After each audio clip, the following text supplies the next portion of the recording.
Comme la culture est indispensable, je me trouve aujourd'hui à la rencontre des artistes et acteurs culturels de la Nouvelle-Aquitaine.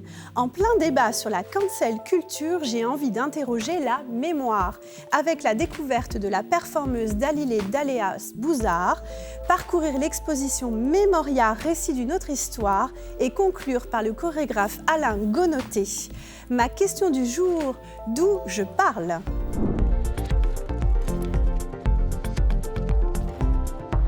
Tel un slogan, l'artiste Dalilé Daléas Bouzard annonce « My ambition to free myself from history ». À travers sa performance poétique et politique, la performeuse Dalilé Daléas Bouzard interpelle les passants place de la Concorde à Paris. Pieds nus, l'artiste court à la poursuite d'un arc-en-ciel en pleine rue en scandant « Chacun de nous compte ». Puis conclut avec la lecture de 2 poèmes d'Aimé Césaire. À travers cette action, l'artiste cherche à interloquer sur la condition des femmes, le mythe orientaliste ou encore la mémoire traumatique. Me voici au FRAC Nouvelle-Aquitaine MECA. Le FRAC Nouvelle-Aquitaine MECA propose des projets transversaux et horizontaux innovants. Le FRAC Nouvelle-Aquitaine propose en ce moment une exposition qui s'intitule Mémoria, récit d'une autre histoire. Afin de reprendre ma question du jour, cette exposition questionne le rôle du récit et de l'histoire à travers le spectre de 14 artistes invités issus de la diaspora ou du continent africain. Morgane, du coup, on peut voir que dans cette exposition, on peut découvrir plusieurs pratiques. C'est assez transversal, donc de la peinture avec l'artiste Dalilé Daléas Bouzard. Oui, effectivement, on a beaucoup de médiums artistiques qui sont présents dans cette exposition, des œuvres textiles, de la photographie, de la peinture ou encore des artistes qui sont performeuses. Et peut-être qu'on peut aller voir l'œuvre de Marie Sibandé, justement, qui est une installation pour le coup. Avec plaisir. Voilà.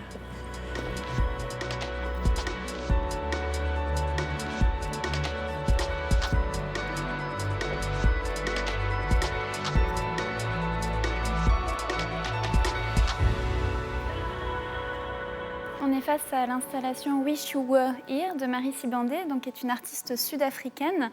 Donc, l'héroïne de son œuvre, c'est une femme noire qui s'appelle Sophie. D'accord. Et Sophie, c'est en quelque sorte l'alter ego de l'artiste, puisqu'elle utilise un moulage de son propre corps pour réaliser son œuvre. Sophie, ici, elle porte une tenue qui peut à la fois faire penser à une tenue de domestique, mais aussi à une robe d'aristocrate, une robe victorienne. Et si on s'intéresse au S qui est brodé, ce S peut renvoyer à la fois au S de Sophie, à celui de Sibandé, le nom de famille de l'artiste, ou encore au S de Superwoman. Cette Sophie est donc une héroïne en devenir.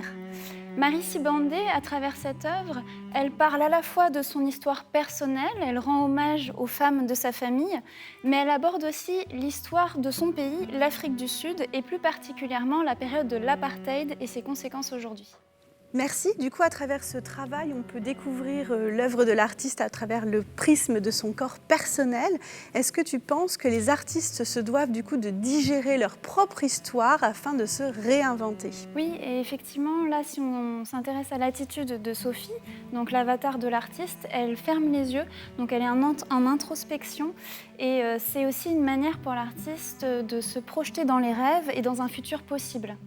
D'autres artistes ont réfléchi à ce futur. Tu voulais me parler de l'artiste... Joséphane Jam, tout à fait, effectivement, une artiste française d'origine camerounaise. Donc je te propose qu'on aille voir son installation immersive. Avec plaisir.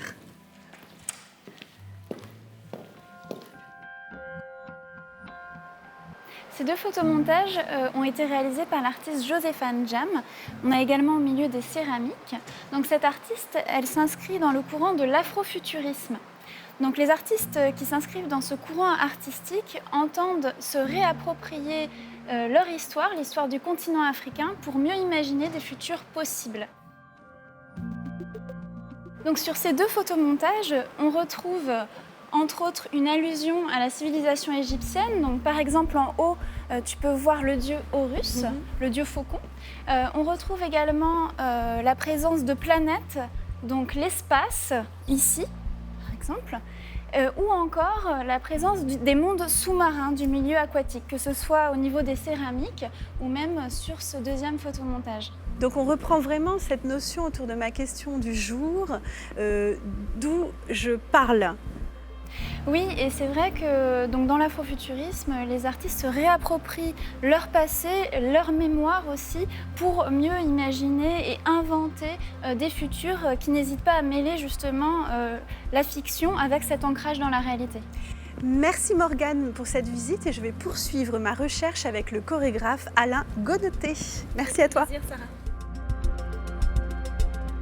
Mais que signifie la cancel culture? Du verbe cancel, supprimer, effacer, c'est la culture de la dénonciation ou du rééquilibrage pour d'autres. Alain, merci de me recevoir du coup sur cette place publique, j'ai envie de dire, au pied de la sculpture de Montesquieu. Et voilà, si tu veux m'en dire quelques mots. Oui, tout à fait. Alors, on va dire que cette pièce symbolise un petit peu, illustre un petit peu les enjeux en ce moment de ce courant.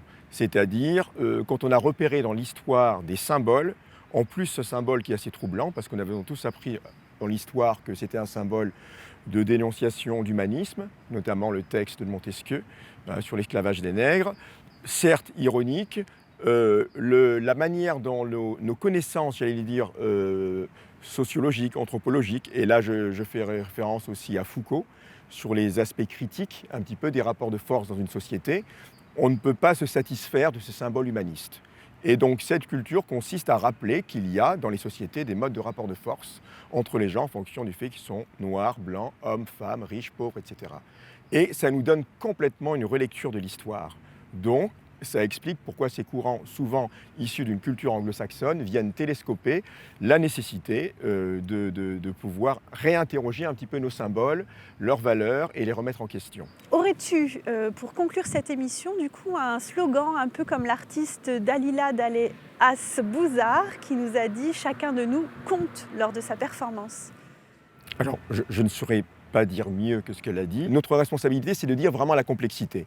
L'urgence, c'est d'éviter de cliver peut-être, d'éviter que ce soit qu'on soit sur des chasses aux sorcières ou sur des choses qui posent quand même d'autres types de problèmes dans le vivre ensemble. Alain Gonoté, merci encore pour cet échange et je vous retrouve bientôt pour de nouvelles découvertes en Nouvelle-Aquitaine.